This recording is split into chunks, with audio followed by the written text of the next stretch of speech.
안녕하세요. 보내주신 보험업계 최신 뉴스 묶음을 보니까요. 와, 정말 정신이 하나도 없을 정도로 많은 일이 벌어지고 있네요. 보험금 지급 분쟁은 늘어나고 설계사들 수입 구조는 막 뒤흔들리고 심지어 기후변화가 보험사 실적까지 좌우한다고요? 네, 맞습니다.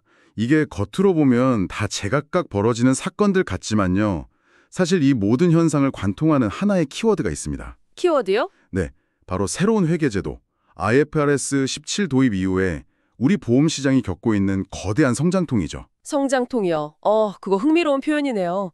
마치 키가 크려고 할 때 무릎이 아픈 것처럼 시장이 한 단계 발전하기 위해 겪는 필연적인 고통이다. 뭐 이런 의미군요. 네, 정확합니다. 그렇다면 오늘 저희의 목표는 이 혼란스러운 뉴스들 속에서 각각의 사건이 어떻게 연결되는지 그 거대한 흐름을 파악하고 소비자로서 우리는 뭘 준비해야 하는지 명확하게 짚어보는 게 되겠네요. 네, 맞습니다. 자, 그럼 가장 중요한 문제, 바로 우리 돈과 직결되는 문제부터 시작해보죠. 바로 보험금 지급 문제입니다.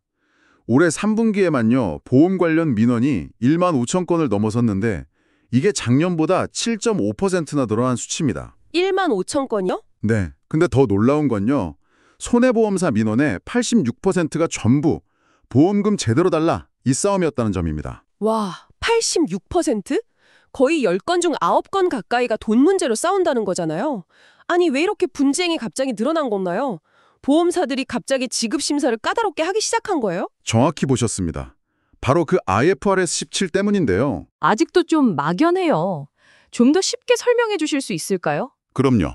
CSM은 쉽게 말해서 이 보험 계약으로 미래에 벌어들일 총이익을 현재 가치로 땡겨온 것, 이렇게 보시면 돼요. 아, 미래 이익을 미리 계산해 두는 거군요. 네, 은행의 예대마진처럼요. 그런데 보장기간이 긴 건강보험이 이 CSM 수치를 높이는 데 가장 효과적이다 보니까 모든 보험사가 정말 미친 듯이 건강보험 판매에 열을 올린 겁니다. 아하, 미래 이익을 미리 땡겨와서 실적으로 잡는 셈이니까 장기 상품인 건강보험이 유리했군요. 그런데 그게 왜 보험금 분쟁으로 이어지는 거죠? 건강보험은 가입자가 아플 때마다 청구하는 상품이라 청구 건수가 아주 작거든요. 그렇죠. 많이 팔리니까 청구도 늘고 분쟁도 자연스럽게 늘어난 거죠. 여기에 최근에 손해율까지 나빠지니까 보험사들이 이러다가 남는 게 없겠다 싶어서 지급심사의 잣대를 확 높여버린 겁니다. 이게 불에 기름을 부은 격이 된 거죠. 결국 보험사들의 이익 경쟁이 고스란히 소비자 피해로 이어지고 있는 구조네요. 여기서 더 황당한 소식이 있던데요. 네, 보험연구원에서 현재 불안전 판매 비율 통계가 사실상 가짜에 가깝다고 지적했다고요? 생명보험 0.05%, 손해보험 0.02%면 아니 숫자만 보는 거의 완벽한 수준 아닌가요? 바로 그게 낮은 숫자의 착시 효과입니다. 착시 효과요? 네, 이건 비유를 하자면요. 식당에서 음식이 맛이 없어도 그냥 참고 계산하고 나간 손님은 전부 빼고요. 정말 화가 나서 사장 나오라고 소리치면서 환불을 요구한 손님만 불만 고객으로 집계하는 것과 똑같습니다. 하하, 비유가 귀에 쏙 들어오네요. 그러니까 설명을 제대로 못 듣고 가입했거나 손해를 봤어도 어쩔 수 없이 계약을 유지하는 대다수의 피해 사례는 아예 통계에 잡히지도 않는다는 거군요. 맞습니다. 그래서 입체공시라는 대안이 나온 겁니다. 입체공시요? 네, 단순히 계약 해지 건수만 볼 게 아니라 보험금 청구를 얼마나 빨리 처리해 주는지 아니면 가입했던 고객이 1년 뒤에도 계약을 유지하는 비율이 얼마나 되는지처럼요. 아, 소비자가 실제로 체감할 수 있는 지표를 공개하자는 거죠.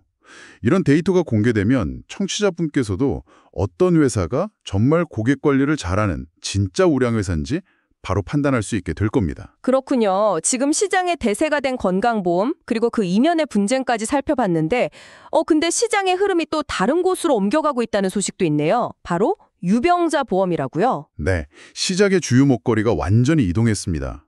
금융당국이 단기납 종신보험에 과도한 환급률에 제동을 걸었잖아요. 네, 그랬죠. 그리고 건강보험 시장은 너무 치열해지다 보니까 보험사들이 새로운 블루오션으로 눈을 돌린 겁니다.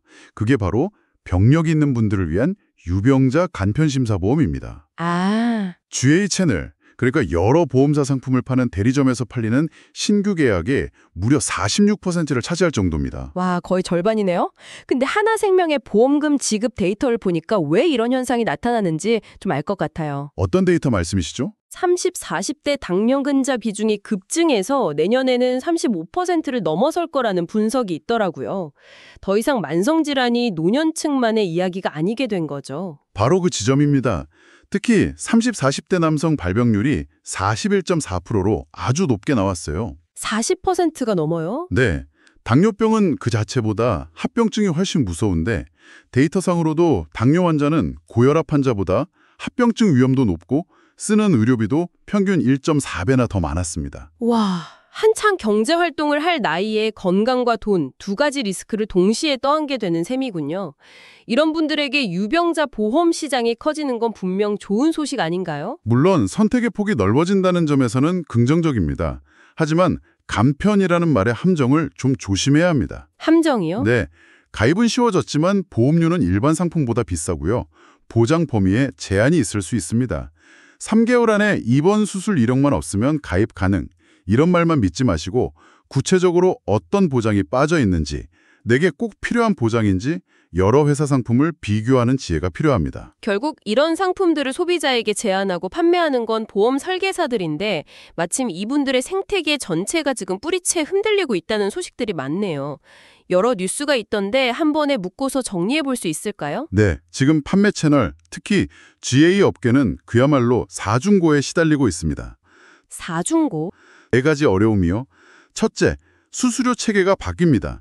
지금까지는 계약 첫 해의 수수료를 몰아줬는데 이걸 여러 해에 걸쳐 나눠 지급하도록 바꾸자는 수수료 분급제가 논의되고 있습니다. 그게 12% 룰의 연장선이라고 하던데요. 이 12% 룰이 정확히 뭔가요? 설계사가 받는 첫 해의 수수료 총액이 월 보험료의 12배, 그러니까 1년치 보험료를 넘지 못하게 하는 규제입니다. 아, 수수료를 많이 받으려고 무리하게 계약을 체결했다가 금방 해지하는 먹튀 계약을 막자는 취지죠. 여기서 더 나아가서 아예 수수료를 분할 지급하면 설계사들의 당장 소득이 크게 줄어들 수밖에 없습니다. 한 기사에서는 월 300만 원 벌던 설계사 수입이 60만 원가량 줄 수 있다는 계산까지 나왔더라고요. 와, 60만 원요? 설계사들 입장에서는 엄청난 타격이겠네요. 두 번째 어려움은 뭔가요? 보험사가 GA를 직접 통제할 수 있는 막강한 권한을 갖게 됐다는 점입니다. 12월부터 판매 위탁 리스크 관리 제도라는 게 시행되는데요. 네. 이건 보험사가 자기들 상품을 파는 GA를 평가해서 불안전 판매가 많거나 민원이 잦으면 아예 계약을 해제해버릴 수 있는 제도입니다. 소비자 입장에선 관리가 부실한 GA가 퇴출되니까 좋은 것 아닌가요? 근데 이게 왜 설계사들한테는 악재가 되는 거죠? 물론 소비자 보호 측면에선 긍정적이죠. 하지만 GA와 설계사 입장에서는 보험사라는 갑의 눈치를 훨씬 더 많이 봐야 하는 상황이 된 겁니다. 아, 실적 압박과 관리 압박이 동시에 커지는 거죠. 수수료는 줄고 통제는 강해지고 나머지 두 가지는 뭔가요? 세 번째는 앞서 말한 주력 상품의 매력 하락이고요. 네 번째는 손해율 악화로 인한 보험료 인상입니다. 팔 상품은 마땅치 않은데 보험료는 비싸지니 영업이 더 어려워지는 거죠.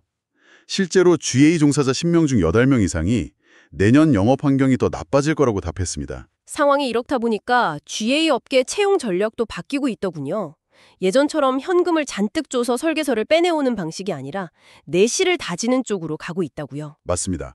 설계사를 스카우트할 때 미리 주는 정착 지원금의 선지급 비율이 과거 50%에서 최근 38%까지 크게 낮아졌습니다. 오, 대신 실제로 이직한 설계사가 얼마나 잘 정착해서 일하는지를 보여주는 정착률은 80%까지 높아졌죠. 아, 오히려 정착률이 올랐군요. 네, 무분별한 몸집 분리기 대신에 제대로 된 인재를 뽑아서 오래 함께 가려는 질적 성장으로 전환하고 있는 겁니다. 이 모든 변화를 종합해보면 처음에 말씀하신 그 성장통이 보험사를 넘어서 이제는 판매 채널인 GA와 설계사들에게로 번지고 있는 거군요. 네, 결국 실력 없는 설계사는 도태되고 전문성과 고객관리 능력을 갖춘 설계사만 살아남는 구조로 재편될 가능성이 높겠네요. 정확합니다.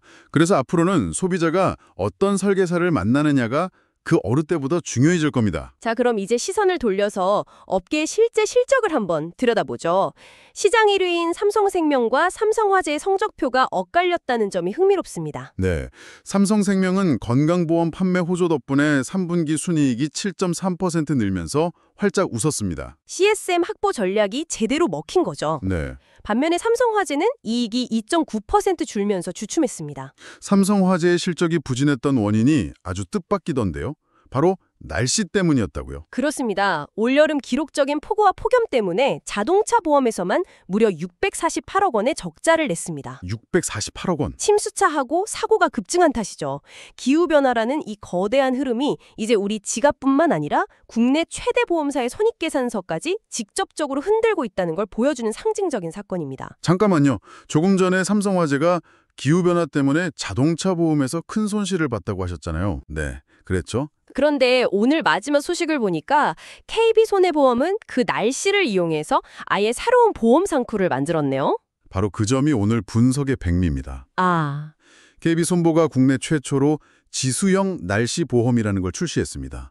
전통시장 상인들을 위한 단체 보험인데요. 지수형 날씨보험, 파라메트릭 보험이라고도 하던데 이게 기존 보험하고 어떻게 다른 건가요? 가장 큰 차이점은 손해 증명이 필요 없다는 겁니다. 손해 증명이요? 네, 예를 들어 계약할 때 일주일 평균 기온이 33도를 넘으면 100만 원 지급, 하루 강수량이 80mm 이상이면 200만 원 지급, 이런 식으로 조건을 미리 정해둬요. 네. 그리고 실제 기상청 데이터가 그 기준을 넘어서면 상인들이 폭염 때문에 손님이 끊겨서 피해봤어요 라고 서류 내고 증명할 필요 없이 그냥 자동으로 보험금이 지급되는 방식입니다. 와, 절차가 엄청나게 간단해지네요. 분쟁의 소지도 없고요. 그렇죠.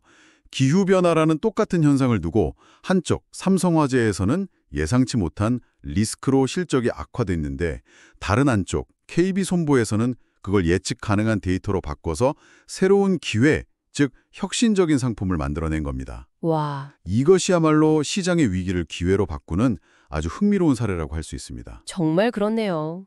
자, 오늘 흩어져 있던 여러 뉴스를 성장통이라는 키워드로 꿰어보니까 하나의 거대한 그림이 그려지는 것 같습니다. 보험사들은 새로운 회계제도 아래에서 수익성을 높이려다가 소비자 분쟁이라는 홍역을 앓고 있고 설계사들은 수수료와 규제 변화 속에서 생존을 위한 체질 개선을 강요받고 있군요. 네. 그리고 그 모든 변화의 중심에는 결국 소비자인 우리가 있습니다. 시장이 복잡하고 불확실해질수록 옥석을 가려낼 수 있는 정확한 정보의 중요성은 더욱 커질 수밖에 없죠. 그렇다면 마지막으로 이 거대한 변화의 소용돌이 속에서 청취자분께서 스스로에게 던져봐야 할 질문이 있다면 무엇일까요? 오늘 우리가 본 것처럼 보험을 둘러싼 모든 것이 변화하고 있습니다. 보험사가 상품을 파는 방식, 설계사의 역할, 심지어 보험 상품의 개념 자체까지 데이터와 기술을 기반으로 진화하고 있죠. 이런 시대에 우리가 던져야 할 근본적인 질문은 이것입니다. 앞으로 10년, 20년 뒤에 나를 지켜줄 이 중요한 금융상품을 선택할 때 나는 과연 누구를 그리고 어떤 정보를 믿어야 하는가? 과거의 방식이 더 이상 통하지 않는 이 변혁의 시기에 이 질문에 대한 자신만의 기준을 세우는 것, 이게 오늘 분석의 가장 중요한 결론이 아닐까 싶습니다.